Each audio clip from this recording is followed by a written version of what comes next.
Bonsoir à tous, c'est l'heure du C'est lundi, que lisez-vous sur le blog des lectures de Maya. Alors, désolée déjà pour l'aspect sombre de la vidéo, j'ai pas trouvé d'endroit en fait dans ma maison pour tourner la vidéo qui soit un peu plus claire, il fait pas très beau. J'espère que la semaine prochaine je pourrai trouver dans ma chambre ou autre, enfin voilà. Ensuite, je renouvelle l'idée de la vidéo, apparemment ça vous a bien plu. Vous pouvez continuer à donner un retour sur ça, moi ça m'intéresse beaucoup. Voilà, pour savoir ce que ça donne. Alors, on m'a dit que le son était décalé par rapport à l'image. Je filme avec mon petit netbook. J'espère que ça. Voilà, il fait ça de temps en temps. J'espère que ça ira pour cette fois-ci. Voilà. Alors, c'est lundi que lisez-vous. Qu'ai-je lu la semaine dernière? La semaine dernière, j'ai lu, comme je vous l'ai dit, Les Éveilleurs de Pauline Alphen. Tome 1, d'accord? Donc livre 1, sachant que le livre 3 est sorti il n'y a pas longtemps. Alors, la semaine dernière, je vous disais que j'avais adoré. Enfin, que j'adorais pour le moment. Et en fait, j'en suis un peu déçue de ce livre. Voilà, au bout de 525 pages, moi j'ai toujours pas compris ce que c'était des éveilleurs. En fait, c'est un tome 1, donc c'est normal, voilà, d'une trilogie, on met les bases. Ok, on met les bases, sauf que là, j'ai pas compris les bases de la trilogie. J'ai compris l'histoire des temps d'avant, voilà, je rappelle un peu l'histoire. C'est un monde un peu post-apocalyptique, il s'est passé une grande catastrophe. Et, et puis on est un peu dans une époque, du coup on est un peu revenu au temps du Moyen-Âge, il reste des objets un peu, pas magiques, mais c'est comme ça qu'on les appelle. Et puis on a deux jumeaux qui sont les fils du duc, donc d'une cité, et qui développent des dons parapsychiques, je crois que c'est ça le mot, enfin ouais, voilà. Et il y a une prophétie sur eux, les éveilleurs, ok. Et donc moi je me suis un peu ennuyée quoi. Une fois que tout a été mis en place, l'histoire des temps d'avant, voilà, de voir Jade et Clary, dans quel monde ils évoluent, machin, euh, voilà, il n'y a rien d'autre, on ne sait pas plus, on sait pas, enfin moi personnellement, je n'ai pas compris ce que c'était les éveilleurs. Donc on ne sait toujours pas le rôle qu'ils vont avoir dans la suite, et je ne sais pas du tout à quoi va ressembler la suite de cette trilogie. J'ai pas du tout la moindre idée de l'histoire que ça peut être. Voilà, ça m'embête beaucoup quand même, parce que même si on est dans un tome 1, j'aimerais avoir des bases, de savoir qu'est-ce qui va se passer, qu'est-ce qui peut se passer déjà, quel est leur but quoi, enfin voilà.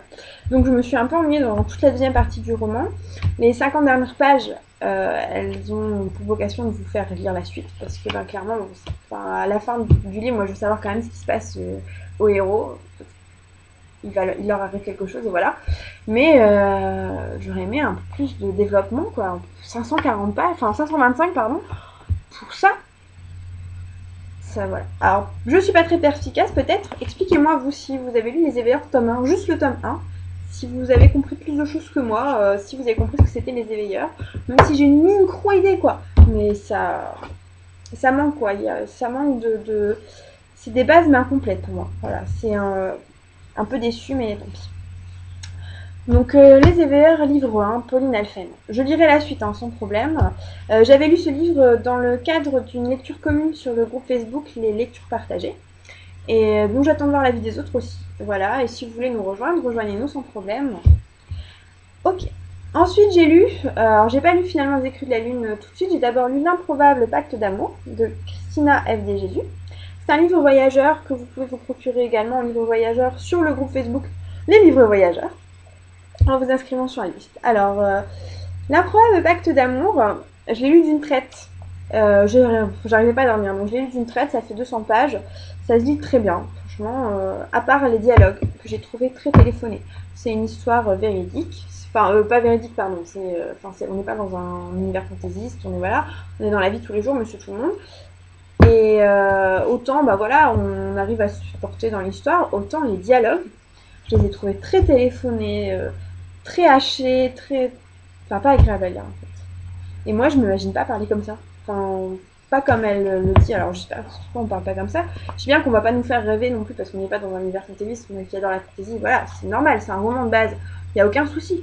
Mais là, en fait, j'ai bloqué sur les dialogues et pas sur le reste du texte. Donc, ça, c'est un petit problème que moi j'ai trouvé embêtant. Sinon, l'histoire est assez sympathique. Donc, c'est à côté, on a Catherine qui a 40 ans et qui n'arrive pas à faire d'enfant, en fait, avec son conjoint Paul. Malgré tous les essais possibles du monde, elle n'y arrive pas. Et d'un autre côté, on a Layla, qui a 21 ans, qui est étudiante et qui tombe enceinte. Alors, elle est musulmane, Layla. Elle n'est pas censée coucher, elle n'est pas censée faire l'amour, et elle est encore moins censée tomber enceinte. Donc, c'est un accident, voilà. Et ces deux personnes vont se rencontrer. Alors, ça, c'est ce qui est écrit en 4e de couverture, et ça prend la moitié du livre. Voilà, l'autre moitié du livre, c'est qu'est-ce qui va se passer entre ces deux femmes. Moi, j'aurais aimé que ça soit plus développé, voilà, les doutes de chacune. Je ne le dirai pas, mais la majorité d'entre vous devine ce qui va se passer. Voilà, une personne qui n'arrive pas à avoir d'enfant et l'autre qui a un enfant mais qui en veut pas. Voilà. Alors, outre les questions, voilà, de religion musulmane, qu'est-ce qu'on peut dire à sa famille? Bien sûr, toutes les familles musulmanes ne sont pas comme ça. Mais voilà, qu'est-ce qu'on peut faire quand on est confronté à ça? Outre les problèmes, voilà, de stérilité de Catherine, je me dis que moi j'aurais voulu plus savoir, entendre plus parler de leurs doutes, de leurs peines, de leur voilà, après la rencontre, en fait. Voilà. Et je me dis que voilà, 100 pages sur la stérilité de Catherine et sur les problèmes de Leïla, c'est bien. Mais y a les passages avec Catherine, des fois, m'ont paru très très longs, quoi. La pauvre, quoi, c'est d'être. Voilà, c'est sûr, la pauvre, elle essaye ses traitements, machin, là. Mais à des moments, c'est peut-être 100 pages, enfin la moitié du livre pour ça, peut-être pas, quoi. Peut-être, voilà, un peu moins. J'aurais limite préféré, voilà, 30 pages de moins sur Leïla qui tombe enceinte et Catherine qui n'arrive pas à avoir d'enfant. Et 30 pages de plus sur les hésitations de chacun, de la fille, voilà. Non. Donc, bon, cette lecture, elle m'a paru très agréable, il n'y a pas de souci. Mais c'est vrai que c'est pas mon coup de cœur non plus. C'est une lecture vraiment agréable, mis à part les lettres. J'ai appris à la fin du livre qu'en fait c'était le premier tome et qu'il y avait une suite. Je pense j'étais voir le résumé sur internet et je pense que vous pouvez lire le premier indépendamment du deuxième. Il n'y a pas de souci avec ça. À mon avis, je vais lire le deuxième si l'occasion se présente. Mais ça sera pas non plus très très grave si je le lis pas. Voilà. Donc cette semaine j'ai lu ça, sachant que la première vague d'amour je l'ai lu cette nuit, donc vous voyez la semaine dernière en fait j'étais restée bloquée sur les éveilleurs, j'ai 400 pages, mais voilà, pour vous dire. Ensuite, là ce que je lis actuellement, je lis donc Les Écrits de la Lune de Véronique Audelon, c'est ce que je vous avais présenté la semaine dernière. Donc c'est des petites nouvelles sur des enfants qui ont été violés, qui maltraités, qui sont handicapés, enfin voilà. Et donc j'ai lu à la première nouvelle et je pense que je vais sortir de ce livre un peu chamboulé. Donc la première nouvelle s'appelle L'enterrement d'un instituteur, ça fait 3 pages. Et voilà, et quand on sait que c'est sur des enfants violés, etc., moi le instituteur, j'avais tout de suite vu venir ce qui s'était passé. Et en fait, 3 pages me suffit à me faire frissonner. C'est vraiment, c'est un sujet dur, c'est pas facile, c'est des choses qu'on entend tous les jours à la télé, au journal, voilà. Et finalement, là, on a une plume qui le retranscrit très bien, je trouve. Enfin, j'ai lu que 3 pages, et encore, mais vous voyez, je suis déjà adepte, en fait. J'ai 3 pages, et finalement, j'ai trouvé ça, cette plume très douce, mais en même temps, droit au but, des phrases courtes, des choses simples, mais en même temps touchantes. Voilà, 3 pages, et j'avais des frissons. Donc, je suis bonne, comme dirait mon amie Lily des livres de Lily. Je pleure facilement, je suis bon public, mais là, voilà, c'est vraiment très sympa. Encore une fois, moi je dis qu'il faut vraiment encourager ces petits auteurs qui écrivent. Et donc, Les Écrits de la Lune, ça vaut 10,50 €. Sinon, vous pouvez aussi l'avoir sur le lire sur le site, via le groupe, via le groupe Les Livres Voyageurs. Ok. Alors, ça c'est ce que j'ai lu, c'est ce que je lis. Qu'est-ce que je vais faire ensuite? Alors, j'ai 3 choix qui s'offrent à moi. Alors, il y a une obligation. Je vais lire un manuscrit, puisqu'en fait, je fais partie du comité de lecture des éditions Valentina. Et donc, je vais lire un manuscrit, c'est le premier, qui s'appelle Atlantide. Je vous dirai que ça, parce que de toute façon, je pense que j'ai pas le droit de vous en dire plus. Je vous dirai la semaine prochaine, quand même, si j'ai aimé ou pas.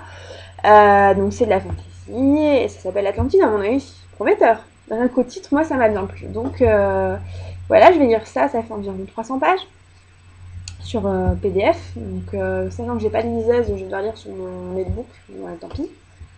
Voilà, ça va être le choix obligation. Il faut que j'ai fini de le lire pour le 19. Donc la semaine prochaine, c'est sûr, je lis ça. Ok. Ensuite, il y aurait un choix de raison qui serait de lire Le Montespan de Jean Telet, parce que c'est la lecture commune pour le club de lecture de Lille. Et ça va se dérouler la semaine prochaine, la réunion. Donc si je peux y aller, il faut que je le lise. Alors j'ai un petit peu de recul, parce que Jean Telet, comme je vous l'expliquais la semaine dernière, j'ai lu Ma gardienne des suicides et j'ai pas trop adhéré au style. Mais là, l'histoire me paraît sympa. Donc autant du Roi Soleil, avoir sa femme dans le lit du monarque était une source de privilèges inépuisable. Le jour où Louis XIV jeta son dévolu sur Madame de Montespan, chacun, à Versailles, félicita le mari. C'était mal connaître Louis-Henri de Pardaillan, marquis de Montespan. Passionnément amoureux de son épouse, Louis-Henri prit très mal la chose. Il orna son carrosse de cornes gigantesques, entreprit de mener une guerre impitoyable contre celui qui profanait une union si parfaite et poursuivit de sa haine l'homme le plus puissant de la planète pour tenter de récupérer sa femme. Moi, à mon avis, l'histoire va quand même bien me plaire, sachant que je fais des études d'histoire, que je lis très peu de romans historiques ou autres, mais là, Le Montespan, je pense qu'encore une fois, l'histoire va me plaire, j'ai un peu peur pour le style auteur. Ça serait la lecture de raison. Mais il y a la lecture du cœur qui attend. Aujourd'hui, je me suis enfin procuré Les cendres de l'oubli de Karina Rosenfeld. Donc, c'est Phénix, tome 1.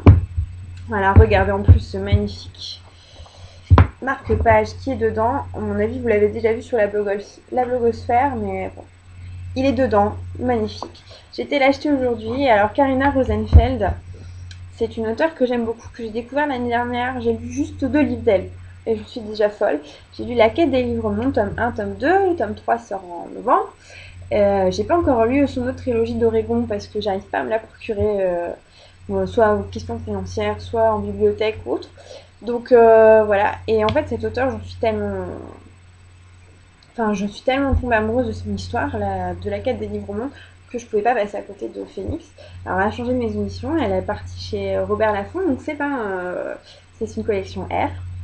C'est mon premier collection R. Enfin, j'en ai tellement lu, tellement entendu parler.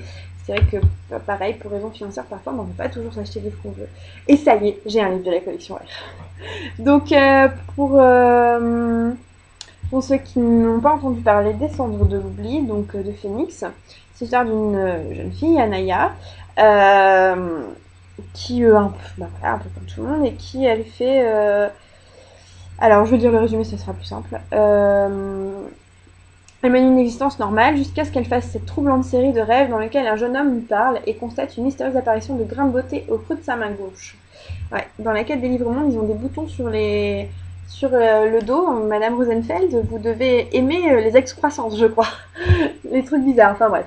Et